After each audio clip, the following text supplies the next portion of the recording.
Hello guys, good morning everyone. तो फिर एक नए ब्लॉग की शुरुआत होती है। तो जैसे कि हम सीधा कार्तिकेय स्वामी मंदिर के बाद हम सीधा निकलते हैं गंगोत्री माता के मंदिर। गंगोत्री माता मंदिर के बारे में आप सभी ने सुना ही होगा, जो हमारे 4 धामों में से एक धाम है। बढ़ते हैं उधर। तो हम लगभग रात के समय ही अपना ट्रैक स्टार्ट कर देते हैं, आप सभी देख ही सकते हैं। एंड आगे थोड़ी सी चेकिंग होती है, तो वहाँ हमें अपने डॉक्यूमेंट्स चेक कराने पड़ते हैं, जैसे कि आधार कार्ड एंड अपनी वेरिफिकेशन की हमारी वेरिफिकेशन हो रखी है या नहीं हो रखी है, तो वो हम चेक कराते हैं एंड बढ़ते हैं आगे की ओर। सभी को मैं गंगोत्री धाम का महत्व, इतिहास और कहानी सुनाता हूँ। उत्तराखंड की छोटी 4 धाम यात्रा में गंगोत्री धाम का महत्व, इतिहास एवं कहानी है। सनातनी संस्कृति के लिए गंगा नदी और गंगोत्री धाम का बहुत विशेष महत्व है। उत्तराखंड में स्थित चारों पवित्र धामों में केदारनाथ, बद्रीनाथ धाम के साथ साथ। तो गाइस, काफ़ी देर चलने के बाद लगभग सुबह भी हो ही जाती है। एंड बस वालों को आप देख सकते हो, उनका सामान रखा गया है, जो काफ़ी टूर एंड ट्रैवल्स करवाते हैं। तो वो अपना खाना रोड में कहीं भी रुक के बनाते हैं, जहाँ पर उनकी बातचीत होती है। तो हम भी काफ़ी देर चलने के बाद हम भी चाय का एक यमुनोत्री और गंगोत्री की यात्रा का भी अपना विशेष पौराणिक महत्व है। गौमुख भागीरथी नदी का उद्गम स्थल है। यह वही पवित्र स्थली है जहाँ भागीरथी नदी का अवतरण हुआ।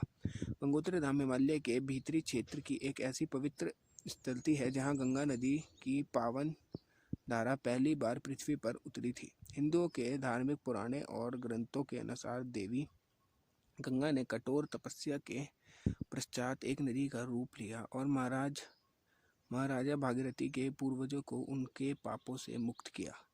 महाराजा भागीरथी की तपस्या से पृथ्वी पर आने के कारण गंगा जी का नाम भागीरथी पड़ा। तो गाइस, लगभग हम मंदिर भी पहुंच जाते हैं। मेरे को सबसे ज़्यादा अच्छी एक फैसिलिटी लगती है यहाँ पर, जो व्हील चेयर की फैसिलिटी की गई थी। जो भी अपने माता पिता को यात्रा पे लेके आता है, जिनकी एज थोड़ी ज़्यादा होती है, तो उनके लिए बहुत ज़्यादा अच्छी फैसिलिटी है। एंड ये इसी साल हुई है, जब मैं पिछले साल आया था, जब नहीं थी। तो जो गंगोत्री धाम है थोड़ा सा नीचे की तरफ, तो इसलिए यहाँ पर धूप नहीं आ रही है। एंड पहाड़ बहुत ज़्यादा ऊँचे ऊँचे हैं, इसलिए एंड बहुत ज़्यादा मज़ा आ रहा है। और मैं खुश हूँ कि मैं सेकंड टाइम गंगोत्री पहुँच गया हूँ। तो बढ़ते हैं आगे बिना किसी देरी के एंड चलते हैं सीधा बाज़ार का, आपको नज़ारा दिखाते हैं सुबह सुबह का। तो बढ़ते हैं आगे। आप सभी को मैं गंगोत्री माता की कहानी सुनाता हूँ। पौराणिक कथाओं के अनुसार भगवान श्री रामचंद्र के पूर्वज रघुकुल के चक्रवर्ती राजा भगीरथ ने यह एक पवित्र शिलाखंड पर बैठकर भगवान शंकर की प्रचंड तपस्या की थी। इस पवित्र शिलाखंड के निकट ही 18वीं शताब्दी में इस मंदिर का निर्माण किया गया। ऐसी मान्यता है कि देवी भागीरथी ने इसी स्थान पर धरती का स्पर्श किया। गंगोत्री नदी की उद्गम स्थान है। यह उत्तराखंड के 4 धाम तीर्थ स्थलों में 4 स्थलों में से एक है। नदी के स्रोत को भागीरथी कहा जाता है और देवप्रयाग के बाद से ये अलकनंदा में मिलती है, जहाँ से गंगा नाम कहलाती है। पवित्र नदी का उद्गम गौमुख पर है, जो कि गंगोत्री ग्लेशियर के स्थापित है और गंगोत्री से 19 किलोमीटर का ट्रैक है।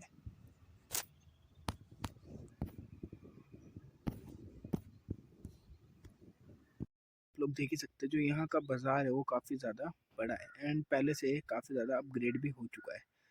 तो हम इस बारी आए थे, तो हमारा प्लान कुछ ये था। हम पिछली बारी भी गंगा जल ले गए थे, लेकिन हमारा प्लान ये था इस बारी भी हम ले जाएँ। तो सबसे पहले हम खरीद लेते हैं 2 छोटे छोटे डब्बे, जिसमें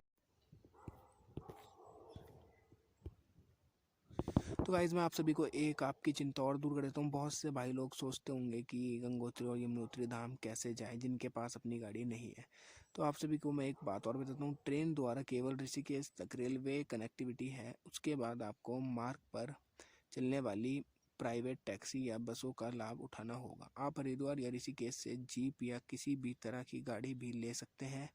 पास का रेलवे स्टेशन हरिद्वार, देहरादून, कोटद्वार और काठगोदाम में है। पोस्टर को तो हम बनाएंगे फिर बढ़िया। यदि आप केवल गंगोत्री मंदिर के दर्शन और पूजा करना चाहते हैं तो 1 या 2 दिन पर्याप्त हो सकते हैं। हालांकि यदि आप आसपास के झरने, गर्म झरने और ट्रैकिंग टेल सहित आसपास के क्षेत्रों का पता लगाना चाहते हैं तो आपको 3 से 4 दिन या उससे अधिक की आवश्यकता हो सकती है। तो गाइज ये है मंदिर का मेन गेट। तो यहाँ भी अभी कुछ काम चल रहा है और ज़्यादा गेट को अच्छा बनाया जा रहा है। अंदर भी काम चल रहा है, वो भी मैं आपको दिखाता हूँ। तो बढ़ते हैं अंदर। जय माँ गंगोत्री माता। करते हैं ब्लॉग को स्टार्ट।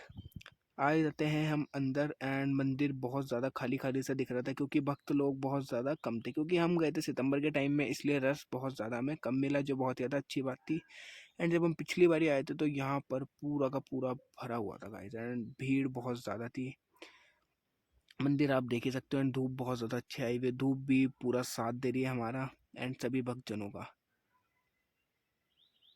एंड पूरा खाली खाली हो रखा है गंगोत्री माता का मंदिर, जो बहुत ही ज़्यादा प्यारा लग रहा है और दर्शन भी बहुत ज़्यादा अच्छे हो जाते हैं। वीडियो शूट करना अलाउड नहीं था, इसलिए हम वीडियो शूट नहीं कर पाए। एंड और गाइस आप सभी को मैं एक चीज़ और बता दूं कि सबसे ज़्यादा अच्छे समय कब होता है यात्रा करने का। तो गंगोत्री की यात्रा के लिए सबसे अच्छा समय मई, जून और सितंबर, अक्टूबर है। और गाइस हाल ही की एक बात मैं आपको और बता दूं, मैंने भी सितंबर में करी थी इस बारी की यात्रा, क्योंकि इस दौरान मौसम सुहावना रहता है, गंगोत्री वर्ष पर ठंडा रहता है। जुलाई से अगस्त तक मानसून के दौरान गंगोत्री की यात्रा से बचना। तो गाइज एक बारी मैं आपको मंदिर अच्छे से दिखाने की कोशिश करता हूँ। तो हम चलते हैं नीचे, तो वहाँ पर तो लाइन बिल्कुल भी नहीं थी, लेकिन यहाँ पर थोड़ी सी लाइन हमें मिलती है। लेकिन ये लाइन हमारे लिए कुछ ज़्यादा बड़ी नहीं थी, क्योंकि पिछली बार तो बहुत ही ज़्यादा भीड़ थी। तो आप लोग देख सकते हो गाइस, यहाँ से हमें दिखता है मंदिर का कुछ फर्स्ट व्यू, जो बहुत ही ज़्यादा प्यारा लग रहा था। एंड भीड़ बहुत ही ज़्यादा कम थी, आप देख ही सकते हो। यहाँ से लाइन इस तरफ जाके और मंदिर से दर्शन करके उस तरफ से बाहर आ रही थी। तो काफ़ी सारे भक्त जन लाइन में लगे हुए थे। हमारी किस्मत बहुत ज़्यादा अच्छी होती है, क्योंकि कुछ टाइम होता है भगवान को भोग लगाने का, उससे पहले हमारे दर्शन हो जाते हैं। एंड फिर हम बढ़ते हैं आगे की और हम जाते हैं फिर गंगोत्री माता के जस्ट बगल में ही एक और मंदिर बना हुआ था, वहाँ भी हम दर्शन करते हैं एंड वापसी रवाना हो जाते हैं बाहर के लिए। लगता है जब अगली बार हम गंगोत्री आएंगे और ज़्यादा हमें अचीवमेंट मिल सकती है मंदिर में देखने के लिए, और आप सभी को भी मिल सकती है। भाई दर्शन करने के बाद हम लगभग निकल जाते हैं माता को नमस्कार करके। एंड आपको एक बात और बताऊं, जो ये पुल है यहाँ से जो व्यू दिखता है, तो इसी वजह से व्यू यहाँ से अच्छा दिखता है, इसलिए इस पुल पे रुकना बिल्कुल भी अलाउड नहीं है। एंड यहाँ का जो व्यू दिखता है गाइज एक नंबर। बढ़ते हैं आगे, होप करते हैं आप सभी को ब्लॉग अच्छा लगा। ब्लॉग में कुछ भी अच्छा लगा लाइक कमेंट शेयर करे बिना बिल्कुल भी ना जाना। एंड बढ़ते हैं आगे, तो मिलते हैं नेक्स्ट व्लॉग में, हर्षिल वाले व्लॉग में। हर्षिल हमें रास्ते में मिल गया था जहाँ से रास्ता कटा हुआ था, तो हमारा प्लान ये था कि पहले हम दर्शन करके आ जाएं फिर वापसी में हर्षिल जाए। एंड जब तक के लिए बाय, टेक केयर, बाय।